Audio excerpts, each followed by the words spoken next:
नैनं छिन्दन्ति शस्त्राणि नैनं दहति पावकः न चैनं क्लेदयन्त्यापो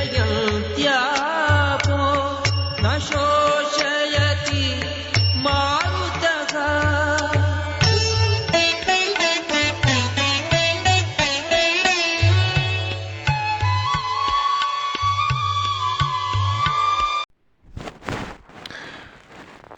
भागवत गीता का सबसे अधिक कोट किए जाने वाले श्लोकों में से एक है अध्याय 2 का 23वां श्लोक, और होगा भी, क्योंकि यह श्लोक हमारे भय को कम करने के लिए प्रयोग किया जाता रहा है। इंसान अंदर भय से कँपा हुआ है, डरा हुआ है, तो उसे सहारा देता है यह श्लोक। ऐसा नहीं कि हिंदू ही सहारा लेते हैं, मुसलमान भी सहारा ले लेता है, कयामत के रोज का सहारा ले लेता है, 72 हूरों का जन्नत का सहारा ले लेता है, ईसाई भी सहारा ले लेता है जीसस के पुनर्जीवित होने का, हेवन में जीवन का सहारा ले लेता है, डे ऑफ जजमेंट को पुनर्जागरण मान लेता है। भीतर से सब डरे हुए हैं, और धरती पर जो धर्म के नाम पर खून खराबा हो रहा है, यह इसी डर का फैलाव है। डरा हुआ इंसान सबसे ज़्यादा खून खराबा करता है। यहूदी मुसलमान से डरे हुए हैं, मुसलमान ईसाई से डरे हुए हैं, हिंदू मुसलमान से डरे हुए हैं। क्यों डरे हुए हैं? क्योंकि धर्म को जानते नहीं हैं, सिर्फ मानते हैं। जानने और मानने में बहुत अंतर है। तुम्हें रटाया जाता है, तुम हिंदू हो, तुम मुसलमान हो, ईसाई हो, इसलिए तुम मानने लगे हो। जाना नहीं है तुमने धर्म को। उसके लिए तुम्हें कृष्ण होना पड़ेगा, पैगंबर जीसस होना पड़ेगा। मानने से जानने के सफ़र को तय करना पड़ेगा। इस मानने से जानने की यात्रा है भागवत गीता। कृष्ण जाने हुए हैं, अर्जुन माने हुए हैं। इस मानने से जानने की यात्रा में कृष्ण बार बार अर्जुन को चौंकाएंगे, अचंभित करेंगे, आश्चर्यचकित करेंगे। जितना अधिक अचंभित करेंगे, उतनी जल्दी संभावना है कि मानने से जानने की यात्रा पूरी हो जाएगी। छोटे बच्चे अचंभित होते हैं तितली उड़ती देखकर, अपनी परछाई देखकर, और वे सीखने की यात्रा पर होते हैं। बड़े होते होते वे मान लेते हैं कि तितली उड़ती है, परछाई धूप में बनती है। अब उन्हें यह सब अचंभित नहीं करते। मेरी समझ से अल्बर्ट आइंस्टीन अचंभित हुआ होगा जब उसने स्पेस टाइम कॉन्टिनम को जाना होगा। तुरंत परिवर्तित हो गया, एक वैज्ञानिक से आस्तिक हो गया। उसने बाइबल के गॉड को नहीं माना, उसने बरूच स्पिनोजा वाली आत्मा को जाना। उसने जाना सृष्टि ही ईश्वर है।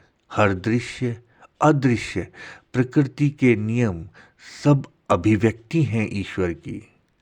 तुम गॉड, अल्लाह, भगवान शब्दों को लेकर लड़ते रहोगे, क्योंकि तुम मानते हो, तुमने जाना नहीं है, देखा नहीं है। तुम देखोगे तो भौचक्के रह जाओगे, तुम्हारा सर स्वतः ही झुक जाएगा, सजदा अपने आप होने लगेंगे। अब भागवत गीता तुम्हें नहीं चौंकाती। तुम मान लिए बैठे हो, आत्मा है जो आग से नहीं जलती, तलवार से नहीं कटती, पानी से नहीं भीगती, वायु से नहीं सूखती। कोई तुम्हें चौंकाने का प्रयास भी करेगा, तुम चौंकोगे नहीं। तुम कठोर हो गए हो, तुम्हारी तरलता समाप्त हो गई है। आत्मा को जानना है तो मन को तरल करना पड़ेगा। कृष्ण को 700 श्लोक की भागवत गीता बोलनी पड़ी अर्जुन के मन को तरल करने के लिए। अल्बर्ट आइंस्टीन को सालों साल लगे होंगे सृष्टि की आत्मा को समझने में, तब उसे अपने भीतर भी ईश्वर नजर आया होगा। तुम्हें भी अपने मन को तरल करना होगा, तभी तुम प्रवेश पा सकोगे ईश्वर के दरबार में। और ईश्वर का दरबार कहीं सातवें आसमान में नहीं लगा हुआ है, यही है तुम्हारे भीतर, बाहर सब ईश्वर ही है। यही जीसस कहते हैं, to enter into the kingdom of God you have to become like a child again. जब तुम इस सृष्टि में चमत्कार देख पाओगे, तब तुम अल्बर्ट आइंस्टीन की तरह, जीसस दादू नानक की तरह देख पाओगे। और जब तुम देखोगे तो किम कर्तव्य विमूढ़ रह जाओगे। ऋषि उद्दालक अपने पुत्र श्वेत केतु को ईश्वर के अस्तित्व की शिक्षा देते हैं। कहते हैं, जैसे बीज में संपूर्ण पेड़ छुपा हुआ है, वैसे ईश्वर हर वस्तु में, हर जीव में है। श्वेत केतु भौचक रह गया होगा, पर तुम नहीं होोगे। अब यह तुम्हें रट गया है। मैं कहूँ कि जो पीपल और बरगद के विशाल वृक्ष को तुम देखते हो, वो एक छोटे से बीज में छुपा हुआ है, तो तुम्हें कोई आश्चर्य नहीं होता है। अगर मैं कहूँ कि वो बीज धरती से केवल 1 से 5% उर्वरा लेता है, तो भी तुम्हें आश्चर्य नहीं होता। मैं कहूँगा पेड़ का निर्माण 99% हवा और पानी से हो गया है, तो भी तुम्हें आश्चर्य न होगा। मैं कहूँगा कभी तुम्हारा वजन 3 पिकोग्राम था, ग्राम का खरबवां हिस्सा, ग्राम का ट्रिलियनवां हिस्सा, जब तुम स्पर्म थे, तो भी तुम्हें आश्चर्य नहीं होता।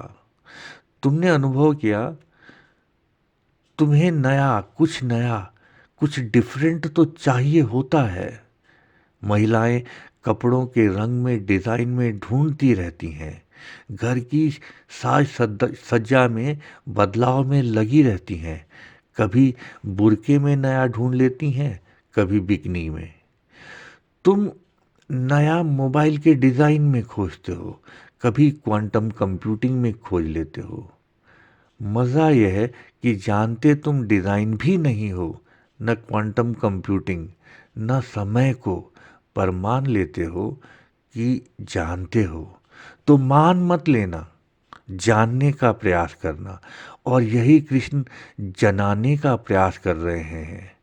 तुम भी जो चेतना तुम्हारे भीतर है, उसे आंख बंद करके अनुभव कर सकते हो। जब तुम 6 वर्ष के थे, तब भी वैसी थी, जो 60 वर्ष की उम्र में भी उतनी ही निर्लिप्त है।